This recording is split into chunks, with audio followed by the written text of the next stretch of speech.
Hello everyone and welcome to the Carcode YouTube channel. Today I am checking out this. This is one of the UK's most affordable electric vehicles. I'm checking it out at Guy Perry, Citroen and Peugeot, Barrow-in-Furness. A huge thanks to them for making this video possible. All their links are in the description down below, so make sure to check them out. They've had their showroom all done up for Citroen and Peugeot. It looks incredible and you can check out this vehicle among many others. But today I'm going to find out what do you get for under £24,000 for a full electric vehicle, and is it worth going for? Go through all the specs. I'll also be giving it a drive to give it a full overview and see what my overall thoughts are of the new Citroen e-C3. If that sounds good, keep watching to the end for a full overview on this impressive affordable electric vehicle.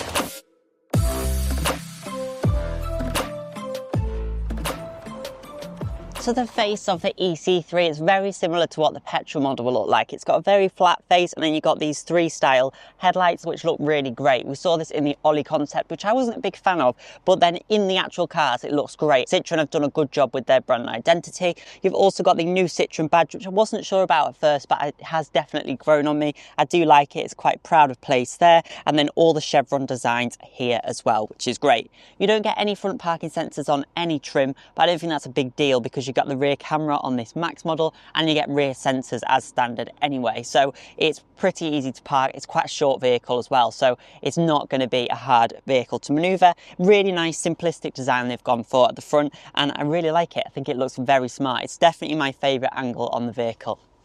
Your full LEDs are also standard on both the Plus and this is the Max top of the range model, so that's really nice to see them as standard. As for alloy wheels, it's very easy to explain. In the UK, all of the e-C3s at the moment come with these 17-inch Atacamite diamond cut alloy wheels. They look really great. Also, another key feature I noticed, Goodyear tyres, proper tyres. So we've got a good brand of tyre on there, which is going to help with our grip. It's a nice thing to see because even some mainstream brands we've seen use some quite cheap tyres recently, especially in the EVs to keep costs down. But even though it's a cheap car, you can still have some good rubber on the tyres as standard. To the side of the vehicle, you can definitely see it's got more of that SUV-like look with the roof rails on and the cladding around the wheel arches, as well as the raised up ride height. That's to accommodate for the batteries and means the boot is the same size as in a petrol or hybrid, which is really impressive to see. So it looks more like the previous C3 Aircross. The Aircross name will carry on, however, with this generation, and it gives you an even bigger boot, which is great. Or on the hybrid and petrol models, you can opt for the 7-seat pack to have 7 seats. As a small car, if you just need bigger boot space, the Aircross is available as well at a very similar cost to the e-C3. To the rear three quarters of the vehicle, you can see this has got the rear tinted windows, being the Max model, so that definitely adds to the style of the car. I do like that a lot. You've also got these new clip sections which you can have in different colours. A little bit gimmicky, whatever, but you can have them in like a French flag if you want, or you can have it in different colours depending on what body colour you go for. You've got your charger flap here, which is a great placement for the charger, but I'll talk a little bit more about charging in a moment. And then you've got the 3D LED tail lights as well. Although the LED headlights are standard on all models, the LED tail lights such as these are only on the Max model, and you get normal halogens on the Plus version. You can see to the back of the vehicle, again, it's where you see more of an SUV design than a hatchback, so a bit different to what you'd see like on a Renault 5, for example.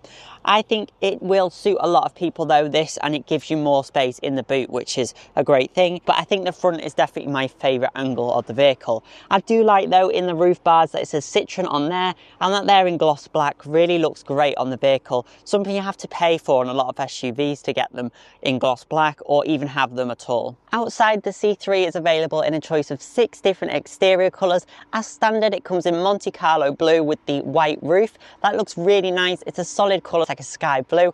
It really pops and suits the vehicle. Going up to optional paintworks, it starts with this. This is the Polar White solid paint, £275 with the contrasting black roof. Really good value and it looks great, really suiting the vehicle very well. Metallic paintwork starts at £595. You've got bright blue with the contrasting black roof. That looks nice. Mercury grey if you want something a little bit more understated with the black roof. And then you've also got the Perlanera black with the white roof, which is also a nice colour option.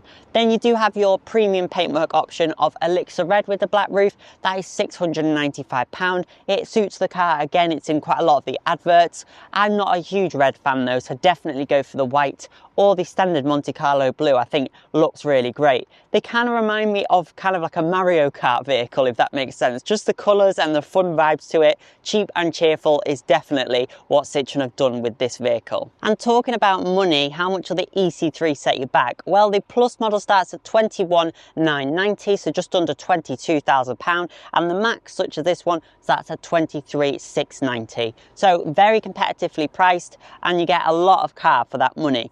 Also, inside, I'll show you some of the tweaks between the two models. Going up to the Max model for around £1,600 is definitely worth doing so, just for that extra level of style and comfort as well. Let's take a look inside and see how that is.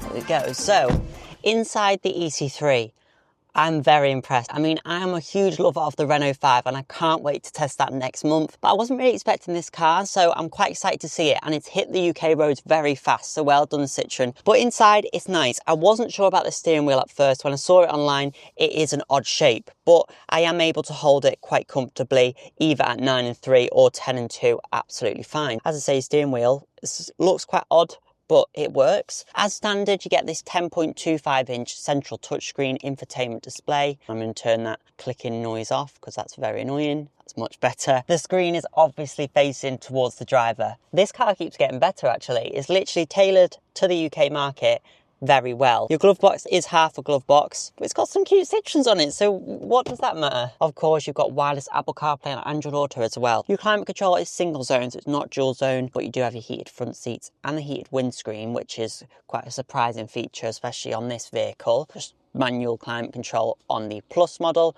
You could turn your lane assist off or your traffic sign warning with a touch of a button as well down there, which is nice. So on the Max model, which this is the top of the range version, you get quite a few extra features such as the heated front seats, heated steering wheel, heated acoustic windscreen. So this has got the little elements in it like a Ford Quick Clear screen, so that's really nice. We don't see that in a lot of EVs, never mind a budget EV like this. This is great. All models have got 6 speakers, so that's excellent. Really nice fabric on the dash. This is all very cheap material, you can tell, but again, it's a cheap vehicle. You've got a USB-C port there as well. You've also got what Citroen call a head-up display, which is basically just your speedo. It's in a really good place. It's in between where a heads-up display would be and a normal traditional speedometer. So it means you don't have to move your eyes off the road very much, which I really like. It's a traditional Citroen digital analog dials like what you'd get on like a Citroen C4 from ages ago, but I really like it. It's a Citroen innovation. It's a bit of a charm of the vehicle, which I like. You've got this slit here, which gives you speed, what gear you're in, so park, neutral, drive, reverse, so that's really nice.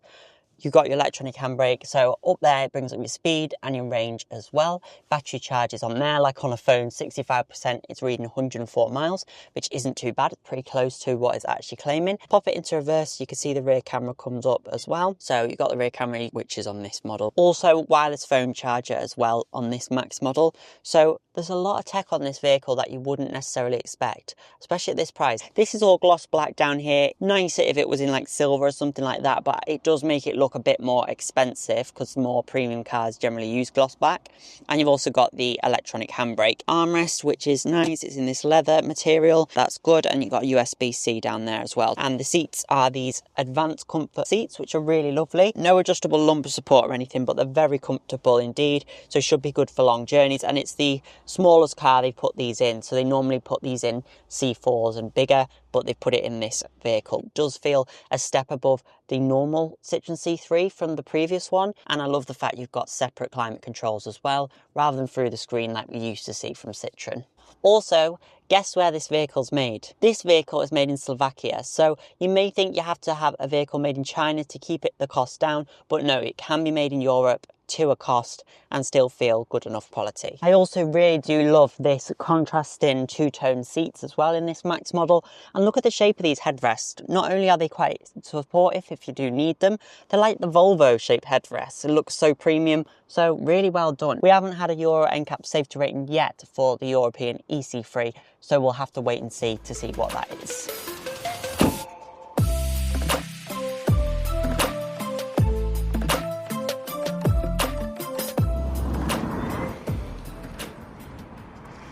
nippy. It's a nice nippiness to it. What I liked as well is from a standstill when I was in gravel, I accelerated gently. A lot of electric cars, the wheels just spin straight away and you get no grip. This didn't do that. Granted, it is a beautiful sunny day today, but that's good. Like I say, on these rougher bits, like the traction was absolutely fine, which is quite good because quite often electric vehicles, say if you stop in here, say if you start now on this loose surface, they're going to really wheel spin. So I'll start here. They normally really struggle.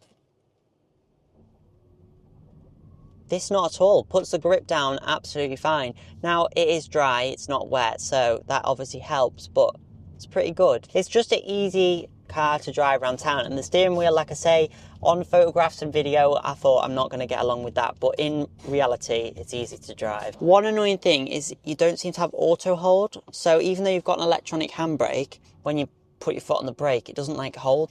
The regen's quite gentle, it doesn't take you to a complete stop, but it's quite nice. It's easy to live with and get in and drive. What does it go down to? We're going 7, 5. Okay, it creeps along at 5 miles an hour. It's a 10.4 metre turn in circles, so see if we can do it. That was good. 10.4 metre turn in circles, really good, similar to the Jazz. And this is so much cheaper. I mean, yeah, there is some cheaper materials. You're going to expect that, though. I don't think it feels mega cheap. It doesn't feel expensive, of course. Like, if you wouldn't expect this to have a £30,000 price tag on it. But 25 grand, good for this vehicle. 199 mile range as well. It's a decent range and not too heavy. It's about 1.4 tons, this vehicle, so it's about the same as my Golf. It doesn't feel heavy to drive. It doesn't feel mega light either, which I like. Some small vehicles, so like the 108 for example, the C1, they feel dead tinny and dead light. This does have a little bit of tinny lightness to it, but to actually drive it doesn't feel really, you know, like light and like it could blow away in the wind. It's got a bit of weight to it from the battery, which is nice. Now let's take a little look under the bonnet and see what powers the e-C3. The bonnet latch is on the left hand side, so they've not changed it for the UK. So under here you see the electric engine, essentially what it is. All e-C3s have got the same power output, 113 PS, which works out to 111 brake horsepower. That means 0 to 62 can be done in 10.4 seconds, which is quite respectable, especially for a small EV. It's faster than the Dacia Spring, for example, and a much more substantial vehicle overall. So that's altogether pretty impressive. Top speed of 82 miles per hour. You can see it's clearly designed more for your town city roads, but it is capable of going on the motorway as well. So it's got some good overall figures altogether. You've got a 45 kilowatt hour battery, 44 kilowatt hour usable. So it gives a WLTP range of 199 miles. So in the real world, it depends how you're driving it. It doesn't have a heat pump, unfortunately, so winter range can be affected. But on the Max model, having things like those heated seats, heated steering wheel, and the heated front screen will all really help your efficiency because they don't use a lot of energy at all. They're all front wheel drive, of course, as well. A 100 brake horsepower petrol model available, as well as a 110 brake horsepower hybrid model, which has just been announced. And how about charging the e-C3? Well, it's to the rear of the vehicle, which means it's really easy. You've got your normal charger, which is just 7.4 kilowatts, which isn't really that fast. It's just a standard one, but it's only a 44 kilowatt hour usable battery, so it still charges it in around just over 5 hours, which is pretty good. You know, at home on the wall box, it takes about 5-6 hours to charge. Not too bad at all overnight. You can upgrade it to an 11 kilowatt for £360 optional extra. That comes with a cable as well. That'll take your full charge from around 5.5 hours down to about 4 hours, which is really good. Or 20 to 80% on 11 kilowatts can be done in under 3 hours, so not too bad at all. You do also have your DC type fast charging, which is great, 100 kilowatts. That's excellent. That means 20 to 80% can be done in just 26 minutes. So you can get over 100 miles in 26 minutes, which is perfect, especially for town and things like that. The best way to use your EV though is to definitely charge it at home where the rates are cheapest, and for a car like this it's probably for your town runabout vehicle and the occasional motorway trip perfectly fine. You can hear the motor as well a little bit. The heads-up display is really good, very clear. Brakes are good, they're not grabby.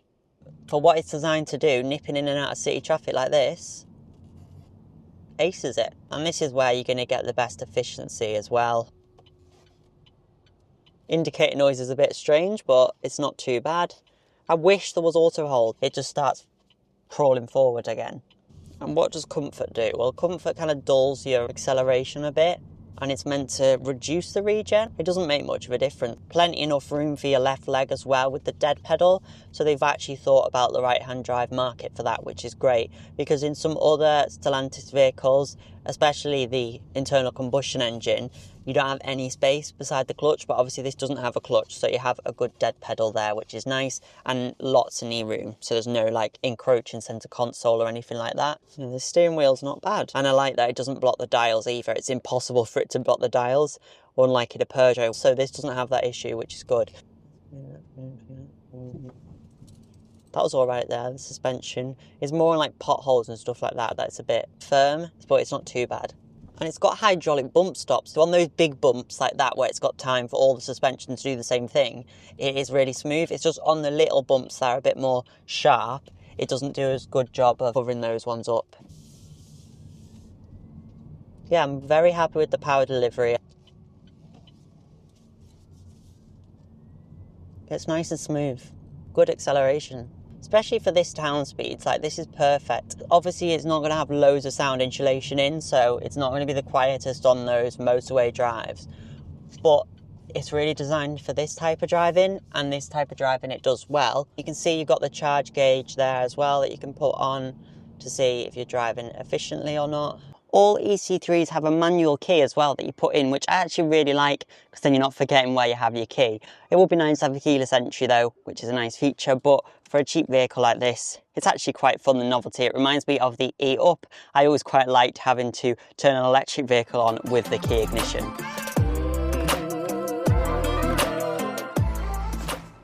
Now let's have a look in the boot. The button is down there, there we go.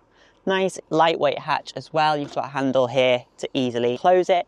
Nice parcel shelf. You can see here a bit better. The boot is 310 litres. It's got quite a steep lip down, so you don't have a false floor or anything. And then underneath here, you've got your tyre inflation kit, a tiny bit more space under there as well.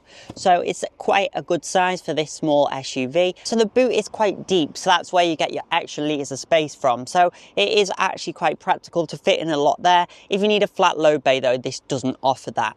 A great thing though is if you do want a bigger boot and still want this sort of vehicle, you can opt for the Aircross model, which increases the boot space to 460 litres, giving you much more space. So that's definitely an option to go for. It starts at £1,000 more than the e-C3, so it's actually quite good value for money. Okay, and how about the rear space? Well, this is set up to my driving position, and I've got quite a lot of knee room, loads of headroom actually because of the boxy shape. Comfortable seats as well. You don't have a centre armrest, but that's not something you see in a lot of small vehicles like this. You've got two USB-C ports back here, which is great. You've got a little pocket for your phone and then pockets on the backs of both seats. You've also got a normal 12-volt socket down here, so they've thought about everything. Sometimes you'll only get one port back here in even higher up vehicles, so that's really great. Isofix points are hidden by zips, but still nice and easy accessible, which I really like. Just keeps it looking really nice. Middle seat, pretty comfy. The lack of the armrest means you do get a nice comfortable middle seat, which is really good. It's actually much better than some bigger cars that have an armrest, so that's nice. This is really comfortable, these seats. So these are Citroen's advanced comfort seats. You've got really thick padding in there to make driving very comfortable, because although this isn't designed for majorly long haul driving, you might be sitting in the car for several hours in city traffic, for example, so you should be able to do so comfortably, which is great. And the fact that you can get 5 adults in this car, such a small outside footprint, is great. You don't need a massive SUV to get everyone in, so we'll probably be quite pleased with the back space. The materials themselves are not too bad. I like this lighter fabric at the top. It just kind of lightens it up. Also, the light headlining means it's super bright and airy in here, so I don't feel claustrophobic at all. What do you think of these little tags? You have these little tags with little mantras on the doors. I'm not too sure what I think about that. Imagine you're having a really bad day and you're getting it to be happy. Like, I guess the thought was there. Nice handle as well, and then you do have a little bit of a door bin. So yeah, obviously cheaper plastics, but you're going to expect it in one of the cheapest EVs, aren't you?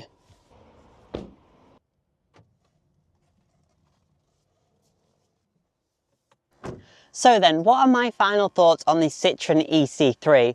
Well, I think it's a great affordable package. Going around town then, it's perfect. It does the job, easy to drive, easy to live with. There's a few things that they've done to save on costs, which I'm absolutely fine with quite a few of them, like the physical key, that's fine. Some of the harder plastics, that's also fine. The one thing it is missing that I would have liked to see is the auto hold function on the electronic handbrake. That would have made it much more smoother driving around town, etc. But I think for what you pay for, you get an awful lot of vehicle. So I think this car is a good taste of what we're yet to see from Citroen. Sure, the Renault 5 does offer a more retro, maybe stylish package, but this is more practical overall and also available a little bit cheaper as well. A huge thanks again to Guy Perry, Citroen in Barrow in Furness for making this video possible. All their links are in the description down below. It's been great testing out this vehicle and I look forward to making more reviews here in the future. I hope you enjoyed this video. Thank you for watching and I'll see you in the next one.